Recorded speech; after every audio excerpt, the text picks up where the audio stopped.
In this video, I'm going to give you 5 tips for planning your first motorcycle camping trip. Tip number 1, don't get too crazy ambitious with your travel plans. Don't plan a BDR or some multi-day event.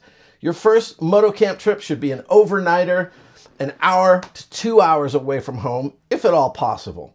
And you just never know what's going to go wrong or what you might forget. You don't want to be out there dealing with gear issues or realizing you forgot something or just having a camp fail that first time, which can happen. I had it happen to me recently where I just had a really bad day. I was dehydrated. I was laying in my tent. I felt terrible. I wasn't going to be able to sleep. And luckily, I was only about 2.5 hours from home. I packed up everything and rode home at night. Had a great ride. It was part of the adventure. You just never know what's going to happen. Tip number 2, you want to make a list of everything you think you want to bring and make that list weeks in advance. And I'll leave a link down here to 2 things. One is a video of mine of everything I bring on a camping trip. And number 2 is a downloadable list of things for your motorcycle camping trip. Tip number 3, plan for wood. And what I mean by plan for wood is what are you going to do for firewood? Because if you're traveling, especially if you're traveling alone, sitting around your campsite with no fire at night is a real bummer. A fire really creates that warmth and comfort and coziness, and it makes you feel safer, all those things. And when you don't have it, it can be kind of a bum out. So where are you going to get your firewood? Now, I have carried firewood with me on a motorcycle camping trip before. It sucks.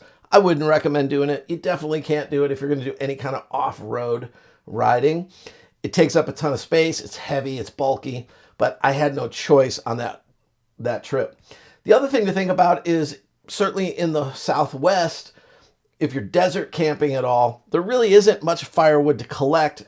And then the last part of it is many places you go will not allow you to collect scrap wood for fire. So obviously you want to look up those things in advance and see if firewood is going to be readily available for you to collect. Now the next option is if you're going to an established campground, hopefully they have a store that sells firewood on the campsite. The problem with that is most of the time when I get there, there's nobody at the store, it's not open, and they don't have any firewood.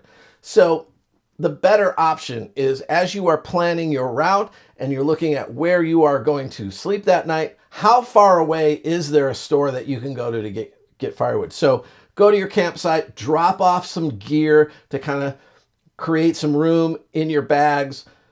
Let people know you're camping in that spot because you got a chair and some stuff is laid out, and then ride back out, fill up your bags with some firewood and come on back. The last option is if there's other campers around you, car camping or RV camping, and they, brought half a forest of firewood with them, you could probably get some firewood from them.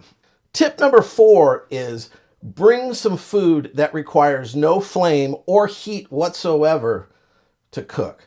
It is very common for fire bans to not only prevent you from having a campfire, but in some cases, you may not even be able to use a propane stove. I've had a ranger come up and tell me, we don't want to see so much as a spark from this campsite tonight.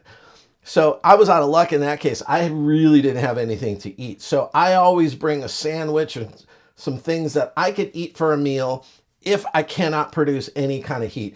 Plus, you might just be over it. You might be really tired and just want to eat something quickly. So it's always good to have those backups and to think about something like that. Number 5 is bring more water than you think you're going to need.